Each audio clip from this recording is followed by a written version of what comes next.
Rev up your engines!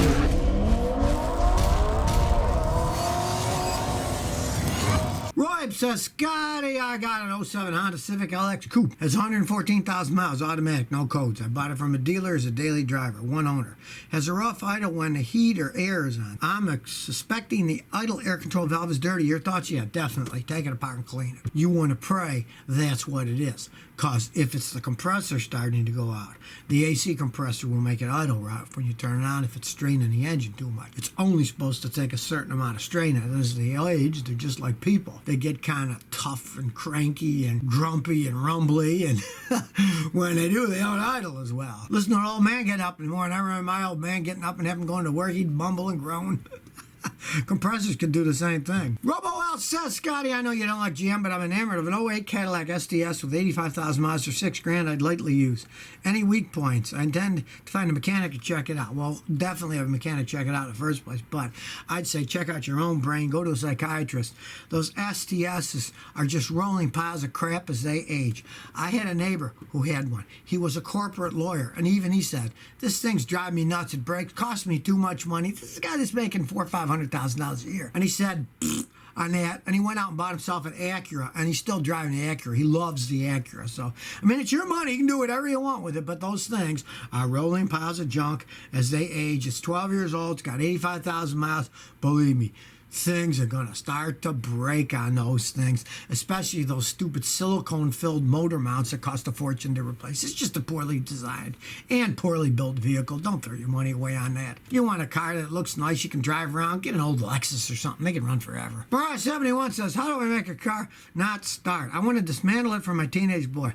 Oh, there's lots of things you can unplug, but if you unplug a fuse, you might be smart enough to open it up. See if fuse is gone, plug another fuse in. Take out the electronic fuel injection relay or the fuel pump relay. They're marked. You pick up the fuse box top, it'll say EFI or it'll say ignition, and that's the relay, the rectangular plastic black box. And when you take it out, the car won't run, and he's not going to have a relay lying around in his pocket. Those aren't common parts, so just do that if you don't want him to drive the thing anymore. Mace27 says, Scotty is an '01 Toyota Spider with 129,000 miles of goodbye. Listed at 5,500 and listing states the owner's done well with basic maintenance, good preventive maintenance. You know, they're good cars, but that's way too much money for a 19-year-old Toyota Spider. The Spiders failed. They had the engine in the back, and they are kind of a pain in the butt to work on when they break. They don't break all that often. But a 19-year-old car with 129,000 miles is not worth $5,500. It doesn't matter. I say the most I'd pay for that thing would be maybe $3,800 or something like that.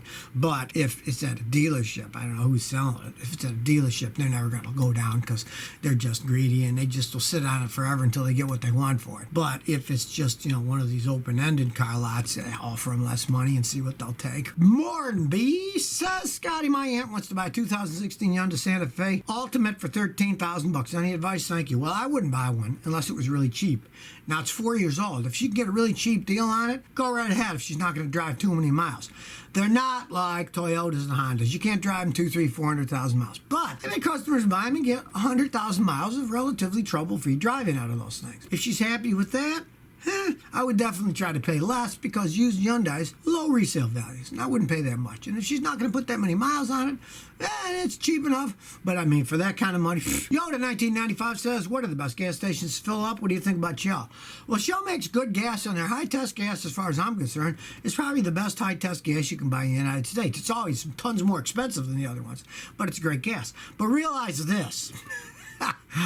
In most areas of the United States, there's generally only one place that makes gasoline. And then everybody else buys it from them, puts their color dye on. You notice they're different colors. Well, they're only different colors because they put a dye in them.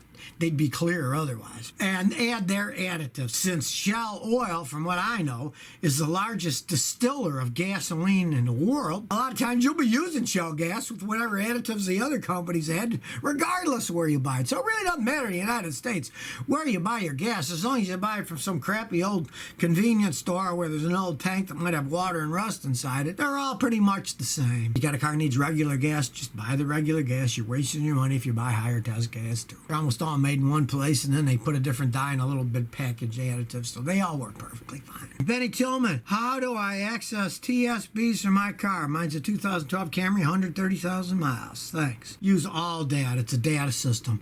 And for the do-it-yourselfers, they have www.alldatadiy.com, and it's like 20-something bucks a year. It gives you all the information on your car. It's a great thing to have. But if you want something free, you can use www.carcomplaints.com. Then you click the tab that says TSB, then you get all the TSBs. And they are very handy. I mean, it's a very handy thing to know all the TSBs for your car, because if something oddball comes up, a lot of times they'll pick it up. Let's face it, all machines are made by humans, and humans who made robots that make cars. So there's flaws that just are going to show up in a whole bunch. It's better to know them all than to guess when you got kind of an oddball problem. The TSBs are really good for that. So if you never want to miss another one of my new car repair videos, remember to ring that bell.